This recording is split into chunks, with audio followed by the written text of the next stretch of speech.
कि खोल किताब ते दस काजी ऐदू वक्त नमाज ऐदू यार आ गए ऐदू पाक इमाम आजान च दिती ऐदू वेख तसई दिलदार आ गए बाबा एदों में फरज अजीम जो हैं मेरी सोच को पावन तार आ गए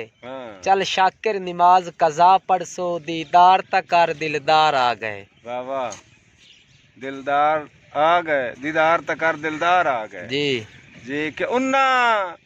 कोई न हटना वतना थे ला मन तू ढोल उड़ीका अंजे यार तसलियां दिल नु देना कई गुजर गए वार तरीका और तेरी गुरबत निंद के रलिया है वंज भज के नाल शरीका उन्ना पत्थर दा दिल अमीन चकीता है तू भी पत्थर ते मार चलीका अंदे के एला दिल जिंदगी दे सफर दे विच होवे अग दी लोड़ दुखा लई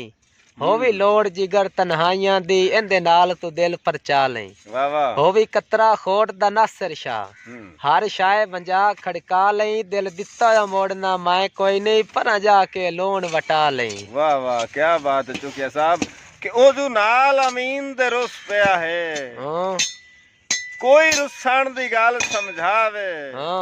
ओए अंजे कमला मूड बनाई वतदा मैथे कोई इल्जाम तलावे